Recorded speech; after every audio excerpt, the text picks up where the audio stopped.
Hello everyone, welcome back to this channel पढ़ाकुलू। My name is CS Payal Popli and हम पढ़ रहे थे class 12th का बिजनेस स्टडीज का NCERT बुक। इसमें हमने 7 चैप्टर्स ऑलरेडी फिनिश कर लिए हैं। प्रीवियस वीडियो से हमने शुरुआत की थी हमारे 8th चैप्टर की, जो कि है कंट्रोलिंग। आई होप आप सभी ने प्रीवियस चैप्टर्स की वीडियोस देखी होंगी। नहीं देखी हैं तो प्लेलिस्ट का लिंक लिखा हुआ है डिस्क्रिप्शन बॉक्स में, जाके देख लीजिए। 12th क्लास का बिजनेस स्टडीज का पूरा सिलेबस मैं इस चैनल पे पढ़ाने वाली हूँ, सो कोशिश करिएगा कोई भी वीडियो स्किप ना हो। चलिए अब बात करते हैं कि आज इस वीडियो में हम क्या पढ़ने वाले हैं। प्रीवियस वीडियो में हमने जाना कि कंट्रोलिंग का मतलब क्या होता है। उसके लिए एक बढ़िया सा एग्जाम्पल लिया हमने दिव्या की शादी का। आज इस वीडियो में हम ये जानेंगे कि कंट्रोलिंग करना जरूरी क्यों होता है, मतलब कंट्रोलिंग का इंपॉर्टेंस क्या है। इसमें बहुत सारे पॉइंट्स होने वाले हैं, हर एक पॉइंट को अच्छे से समझिएगा क्योंकि केस स्टडीज पूछी जाती हैं। ठीक है, चलिए शुरू करते हैं। यहां आप देख सकते हैं टोटल 6 पॉइंट्स हैं इंपॉर्टेंस के, जिसमें फर्स्ट है accomplishing organisational goals, judging accuracy of standards, making efficient uses of resources, improving employee motivation, ensuring order and discipline, facilitating coordination and action. हर एक पॉइंट का मतलब समझेंगे हम एग्जाम्पल की मदद से, सो दैट आपके पास कंटेंट भी हो जाए लिखने के लिए और कॉन्सेप्ट क्लैरिटी भी हो जाए। चलिए शुरू करते हैं फर्स्ट पॉइंट के साथ। इस पॉइंट को समझने के लिए इमेजिन करिए एक बच्चा जो कि अभी है 12th क्लास में, मतलब इसके बोर्ड एग्जाम्स आने वाले हैं। इसने अपने लिए एक गोल सेट किया है, एक टारगेट सेट किया है कि इसे बोर्ड्स में 95% लाना ही लाना है। इसके लिए इसने बढ़िया सा एक प्लान रेडी कर लिया है कि कितने टाइम में कौन सा सब्जेक्ट पढ़ेगा, कब कौन सा सब्जेक्ट पढ़ने वाला है, रिवीजन कैसे करेगा, टेस्ट सीरीज कौन सी ज्वाइन करेगा, सब कुछ इसने पहले से ही प्लान करके रख लिया है, क्योंकि इसको पता है कि इसको ये टारगेट अचीव करना ही करना है। अब हुआ क्या, बोर्ड से पहले स्कूल में बहुत सारे एग्जाम्स होते हैं। पहले होता है हाफ ईयरली, फिर होता है प्री बोर्ड्स 1, फिर होता है प्री बोर्ड्स 2।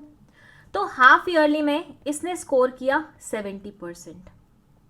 यहां इसको समझ में आ गया कि इसको और ज्यादा मेहनत करने की जरूरत है, क्योंकि इसका टारगेट क्या है, 95% है। तो जिस प्लान के साथ ये चल रहा है उसमें इसे थोड़े बहुत चेंजेस लाने पड़ेंगे, तभी वो 95 वाला टारगेट अचीव कर पाएगा। फिर हुए प्री बोर्ड्स 1, जिसमें इसने स्कोर किया 80%। अगेन इसको रियलाइज हुआ कि इसको थोड़ी सी मेहनत और करनी पड़ेगी। फिर हुए प्री बोर्ड्स 2, यहां ये फाइनली 95% का टारगेट अचीव कर पाया और इसे समझ में आ गया कि उसे इसी स्पीड पे बढ़ना है, इसी तरीके से बढ़ना है, ताकि बोर्ड्स में भी फाइनली वो 95% का टारगेट अचीव कर सके। अब इसकी लाइफ में जो ये हाफ ईयरली आए या फिर प्री बोर्ड 1 आए, प्री बोर्ड 2 आए, ये क्या थे? ये बेसिकली कंट्रोलिंग के स्टेप्स थे। ये इसकी परफॉर्मेंस एनालाइज कर रहे थे कि जो प्लान इसने सोचा है, क्या उस प्लान को फॉलो करके ये उस टारगेट को अचीव कर पा रहा है कि नहीं कर पा रहा है। और इसको समझ में आने लग गया कि क्या क्या कमियां जा रही हैं इसकी तरफ से, तो इसने उन सारी कमियों को फिक्स किया और फाइनली वो टारगेट अचीव कर लिया जिसके लिए इसने पहले से सोचा हुआ था। सो ये बोलते हैं कि कंट्रोलिंग मदद करता है गोल्स तक पहुंचने के लिए, गोल्स को अचीव करने के लिए, अकम्प्लिश करने के लिए। Same goals for organization also. Organization भी अपने लिए कुछ गोल्स सोचता है, फिर वो कंट्रोलिंग वाला फंक्शन करता है। ऑब्वियसली बाकी सारे फंक्शंस करने के बाद मैनेजमेंट के जितने भी रहते हैं, प्लानिंग, ऑर्गेनाइजिंग, स्टाफिंग, डायरेक्टिंग, ये सब करने के बाद कंट्रोलिंग करता है। फिर इसको रियलाइज होता है कि क्या ये सही डायरेक्शन में चल रहा है। अगर चल रहा होता है तो वो उसे टच नहीं करता है, और अगर नहीं चल रहा होता तो वो उसे फिक्स करता है, जैसे कि मैंने आपको प्रीवियस वीडियो में भी बताया था, जहां मैंने आपको कंट्रोलिंग का मतलब समझाया था। सो फिक्स करने के बाद अल्टीमेटली उसका गोल क्या होता है कि भैया उसको ये पर्टिकुलर टारगेट अचीव करना है, और वो कर लेता है। अगर अच्छी कंट्रोलिंग होगी तभी ये टारगेट अचीव कर पाओगे, तभी ये गोल तक रीच कर पाओगे। अगर कंट्रोलिंग यहाँ पे अच्छी नहीं होती, ये नहीं ऐसे हाफ ईयरलीज में पार्टिसिपेट करता, नहीं देखता कि हाँ इसकी परफॉर्मेंस में कितना डेविएशन जा रहा है, तो वो कभी भी 95 वाले टारगेट तक नहीं पहुंच सकता था। So it says the controlling function measures progress towards the organizational goals. ये जो फंक्शन है मैनेजमेंट का, ये आपकी प्रोग्रेस को मेजर करता है कि आप कितना दूर निकल आए हैं अपने गोल के रास्ते में, और फिर आपको बताता है कि कहाँ आपसे गलतियां हो रही हैं, कहाँ डेविएशंस हो रही हैं। डेविएशन वर्ड प्रीवियस वीडियो में भी समझाया था मैंने आपको। जब आप अपने पाथ से भटक जाते हैं, कहीं पे भी थोड़ा सा भी डिस्ट्रैक्शन लाते हैं, छोटा मोटा आपका जो टारगेट से अलग फिगर्स आने लग जाते हैं, उन्हें हम डेविएशंस का नाम देते हैं। मतलब अपने पाथ से, अपने रास्ते से भटकना, दैट इज कॉल्ड डेविएशन। अगर कोई डेविएशन आता है तो वो उसको जताती हैं और करेक्टिव एक्शन लिया जाता है कंट्रोलिंग के चलते हुए। जैसे 70% आया, मतलब बहुत ज़्यादा डेविएशन हो रहा था, 95 का टारगेट था, तो फिर इसको समझ में आया कि भैया इसको मेहनत और ज़्यादा बढ़िया करनी पड़ेगी, तो मतलब करेक्टिव एक्शन लिया इसने। फिर 80% आया, फिर करेक्टिव एक्शन लिया, तो फाइनली 95% रीच कर पाया। It thus guides the organization and keeps it on the right track so that organizational goals might be achieved. ये आपको सही ट्रैक पे रखता है ताकि ऑर्गेनाइजेशन के गोल्स को अचीव किया जा सके। अच्छा, एक चीज़ और बता दूं, ये वाला जो पॉइंट है ना, अकम्प्लिशिंग ऑर्गेनाइजेशनल गोल्स, ये मैनेजमेंट के हर एक function, be it planning, organizing, staffing, directing, controlling, किसी में भी आप चिपका सकते हो, किसी के भी इंपॉर्टेंस में आप चिपका सकते हो। ये कॉमन इंपॉर्टेंस का पॉइंट है, ठीक है। तो एक बार समझ लेना, हर जगह चिपका देना, बस थोड़ी बहुत एक्सप्लेनेशन इधर उधर कर देना। ओके, चलिए let's move to second one, that is judging accuracy of standards. भाई देखो, ये एक बच्चा है, थोड़ा एवरेज किस्म का है। इसने अपने लिए टारगेट सोचा है बोर्ड्स के लिए 98% का, ठीक है। जो प्रीवियस एग्जाम्पल दिया ना मैंने आपको, ये बच्चा वो नहीं है, ये एक डिफरेंट बच्चा है। ये एक बहुत ही एवरेज, या I should say below average student है, ठीक है। तो इसने अपने आप के लिए टारगेट सेट किया कि मुझे बोर्ड्स में कितने लाने हैं, 98% लाने हैं। इसने ये स्टैंडर्ड सेट कर लिया है प्लानिंग के टाइम पे ही। प्लानिंग में करते हैं ना हम, स्टैंडर्ड सेट करना, टारगेट सेट करना, तो इसने अपने लिए टारगेट कितने का सेट किया, 98% का।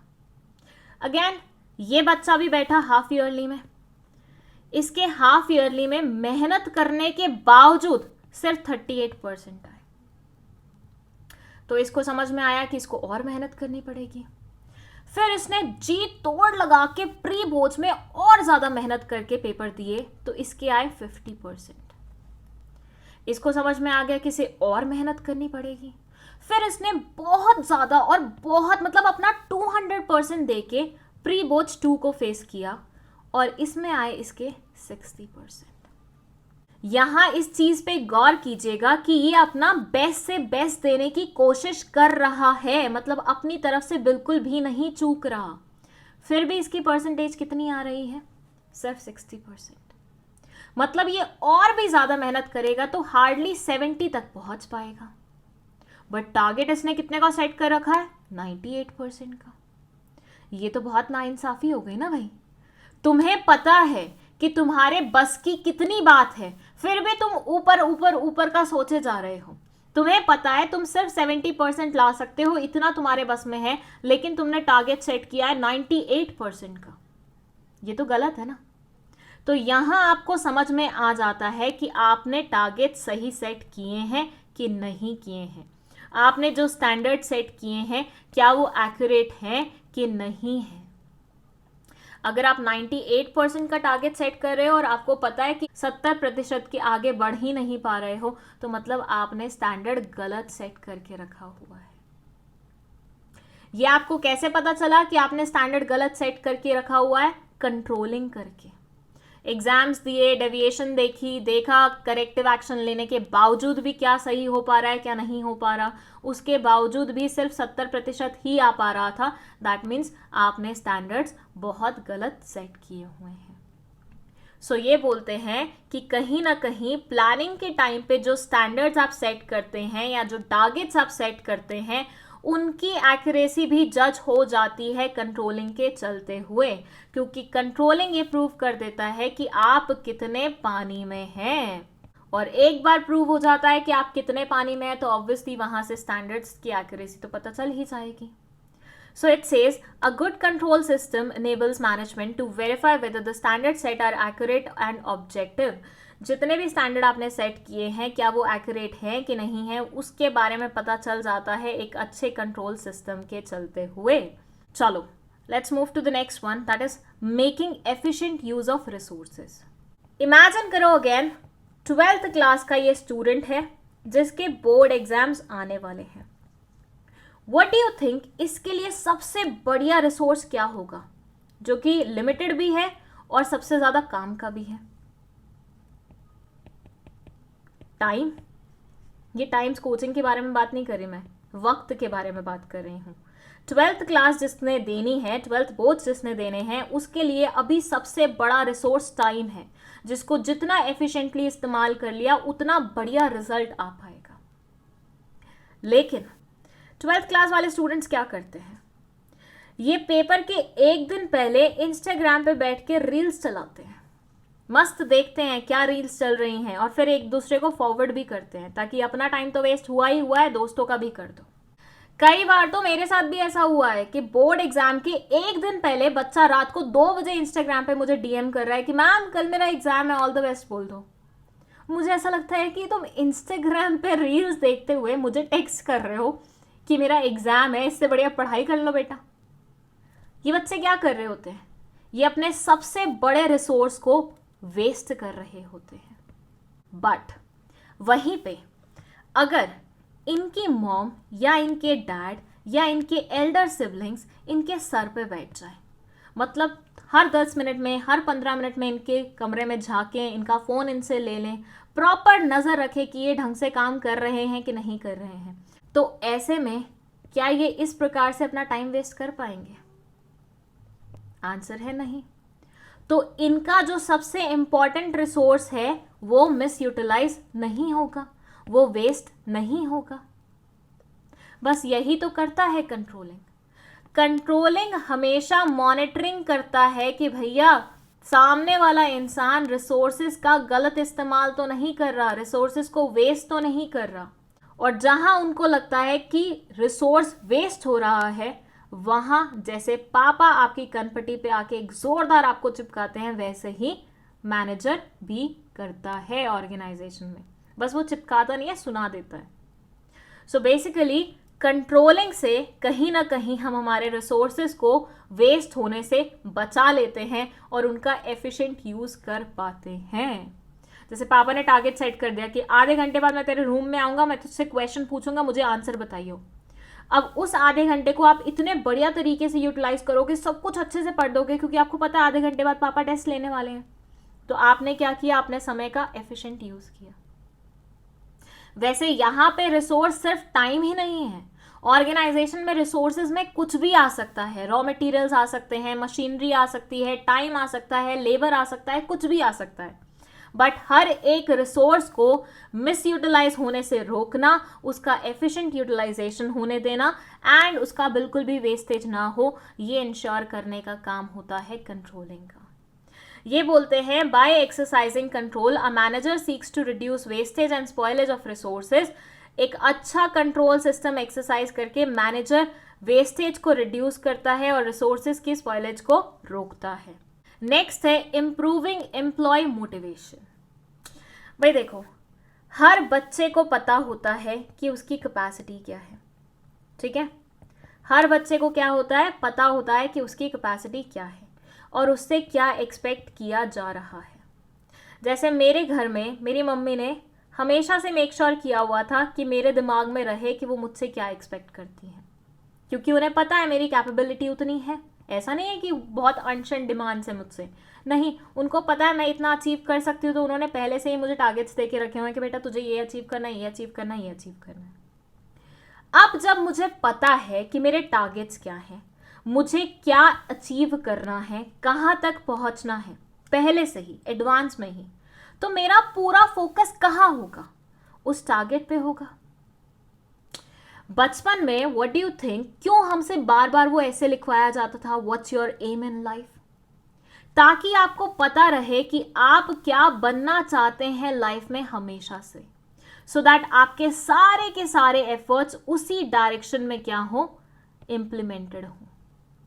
अगर आपको पता ही नहीं होगा कि आपका लाइफ में एम क्या है, तो आपके एफर्ट्स कभी इधर जा रहे होंगे, कभी उधर जा रहे होंगे, कभी उधर जा रहे होंगे, कभी उधर जा रहे होंगे।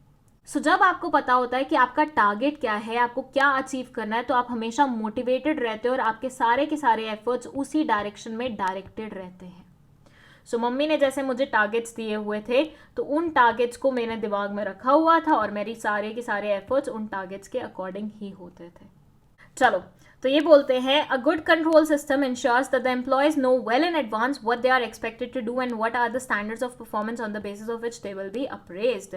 हर एक एम्प्लॉय को अगर पहले से पता होगा एडवांस में कि उनसे क्या एक्सपेक्ट किया जा रहा है, उनके लिए कितने स्टैंडर्ड सेट किए गए हैं, तो वो और उनको पता होगा कि अगर उनको अप्रेजल चाहिए तो उन्हें स्टैंडर्ड्स को मीट करना होगा, तो वो पूरा टाइम मोटिवेटेड रहेंगे कि भैया इन टारगेट्स को तो अचीव करना ही है, क्योंकि लाइफ में मम्मी की तारीफ तभी मिलेगी जब टारगेट अचीव हो गए होंगे। तो मम्मी की तारीफ इज व्हाट? अप्रेजल। आपके लिए एक प्रमोशन वाली चीज होती है, राइट? बस वही है। It does motivates them and helps them to give better performance. तो ये एम्प्लॉयज को मोटिवेट करता है और उनको बेटर परफॉर्म करने में भी मदद करता है। नेक्स्ट है इंश्योरिंग ऑर्डर एंड डिसिप्लिन। ये क्या बोलता है? इमेजिन करिए एक क्लासरूम है जिसमें बोर्ड एग्जाम चल रहा है, ठीक है? अभी फिलहाल तो तुम इमेजिन ही कर लो, थोड़े टाइम बाद तुम्हें फेस करने को भी मिलेगा। अब ये वो रूम है जिसमें बोर्ड एग्जाम्स वाले सारे बच्चे बैठे हुए हैं और अपना काम कर रहे हैं, मतलब अपना पेपर लिख रहे हैं। व्हाट डू यू थिंक अगर इस रूम में इन्विजिलेटर नहीं हो, एक ऐसा इंसान जो ओवरसी कर रहा है, सुपरवाइज कर रहा है कि आप लोग ढंग से अपना काम कर रहे हैं कि नहीं कर रहे, कहीं चीटिंग तो नहीं कर रहे, एक दूसरे के पेपर से टीपा टापी तो नहीं कर रहे, तो सोचिए क्या होगा। नहीं है इन्विजिलेटर आपकी क्लास में, क्या आप शांति से बैठ के अपना काम करेंगे? आई एम प्रीटी श्योर कोई नहीं करेगा। कोई ना कोई किसी ना किसी से पूछता रहेगा, कुछ भी होगा। यहाँ पे अचानक से सबकी दोस्ती भी हो जाती है। मतलब I remember my 12th class के डेज, पूरे साल जो बच्चे मुझसे क्लास में नॉर्मली बात नहीं करते थे या मैं उनसे बात नहीं करती थी, एग्जाम्स के टाइम पे अचानक से दोस्त बन जाते थे। अरे दोस्त नहीं है, प्लीज बता देना इसका आंसर क्या होगा, हेडिंग बता देना यार, अंदर का मैं खुद लिख लूंगा। ये सारी चीजें चलती थी वहां पे। और वो कब होता था? जब इन्विजिलेटर क्लास से बाहर जाती थी, मतलब कोई सुपरवाइज करने वाला नहीं है। तो यहां आपको समझ में आ रहा है ना पावर ऑफ इन्विजिलेटर। क्या करते हैं ये मेक श्योर करते हैं कि सारे बच्चे डिसिप्लिन में बैठे रहें, कोई ऐसी हरकत नहीं करें जो गलत है, जो डिसिप्लिन से हटके है। और अगर ये नहीं होंगे तो आप लोग क्या डिसिप्लिन में रहेंगे? नहीं। सेल्फ डिसिप्लिन तो किसी के अंदर होता ही नहीं है। ये इन्विजिलेटर और कुछ नहीं है, कंट्रोलिंग करता हुआ इंसान ही है।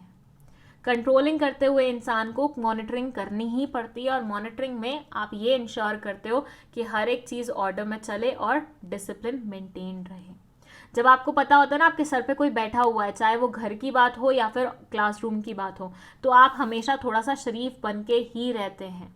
और वंस यू नो कि भैया कोई भी आपके सर पे नहीं है देखने वाला कि आप क्या कर रहे हो, तो आप कुछ भी एंशंट हरकतें करनी शुरू कर दोगे, मतलब आप डिसिप्लिन में नहीं रहोगे।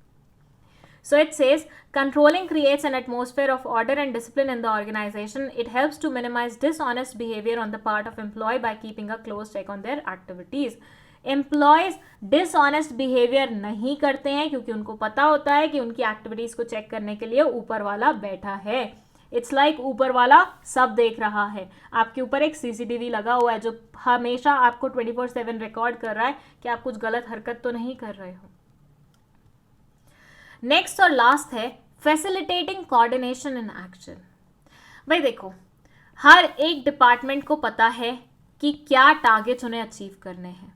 हर एक डिपार्टमेंट को पता है कि उनके लिए क्या गोल सेट किए गए हैं, तो वो लोग लगातार उन टारगेट्स को अचीव करने में लगे रहते हैं। उनको पता है भैया हमारा ये टारगेट है, हमारा ये एम है, ये हमें अचीव करना है, तो उनकी फुल डेडिकेशन किस तरफ होगी? उन टारगेट्स को अचीव करने की तरफ होगी। बट अगर इनके टारगेट सेट नहीं होते तो ये बहुत खाली होते, बहुत फ्री होते, और वो बोलते हैं ना खाली दिमाग तो शैतान का घर होता है। तो ये डिपार्टमेंट्स क्या करते? इधर उधर की बातें करते, गॉसिप करते, र्यूमर्स में अपना टाइम वेस्ट कर देते, लड़ाई झगड़ा करते रहते। लेकिन अब क्योंकि इनको पता है कि हमें सबको टारगेट्स मिले हुए हैं, सबको वो टारगेट्स अचीव करने हैं, और सबको ये भी पता है कि एक दूसरे के साथ मिलके अगर टारगेट्स कंप्लीट करेंगे तो वो ज़्यादा इजीली हो पाएंगे। बोलते हैं ना एक से भले दो, दो से भले चार। तो मतलब यूनिटी में ही कहीं ना कहीं इनकी सक्सेस लाई करती है। तो ये आपस में एक दूसरे से हाथ मिला के चलेंगे। अब इनके पास खाली टाइम नहीं है कि एक दूसरे के साथ लड़ते झगड़ते रहे। इनको पता है भैया टारगेट्स अचीव करने हैं, फुल डेडिकेशन इस तरफ है, तो एक दूसरे की अगर मदद लेंगे तो काम चल जाएगा, अपना भी सामने वाले इंसान का भी। तो ऐसे इन सब डिपार्टमेंट्स में आपस में कोऑर्डिनेशन बैठ जाता है। सेम गोज फॉर इंसान ऑल्सो। हर इंडिविजुअल को ऑर्गेनाइजेशन में पता होता है कि उसके कुछ टारगेट्स हैं जो उसे अचीव करने हैं, और फिर वो उसका पूरा डेडिकेशन, पूरा उसका ध्यान, पूरा उसका कॉन्सेंट्रेशन उन्हीं टारगेट्स पे लगा होता है। तो वो इधर उधर की बातों में अपना टाइम वेस्ट नहीं करता है और कोशिश करता है कि सबसे बना के चले, सबसे मेलजोल बिठा के चले, सो दैट कोऑर्डिनेशन बना रहे ऑर्गेनाइजेशन में और उसका काम बनता रहे। Each department and employee is governed by predetermined standards.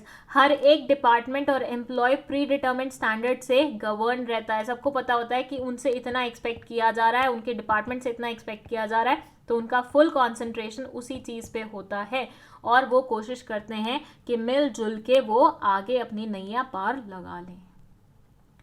और ऐसे ही आपकी भी नैया पार लग गई, क्योंकि हमने इंपॉर्टेंस ऑफ कंट्रोलिंग के सारे पॉइंट्स यहाँ पे खत्म कर लिए। आई होप आपको ये वीडियो बहुत अच्छे तरीके से समझ में आई है। कोई भी डाउट है आप कमेंट सेक्शन में पूछ सकते हैं। विद दैट, अगर वीडियो पसंद आई है वाकई में, तो लाइक का बटन दबा दीजिए, इसे अपने दोस्तों के साथ शेयर कर लीजिए और चैनल को भी सब्सक्राइब करते हुए जाइएगा। That's it, thank you so much for watching this video.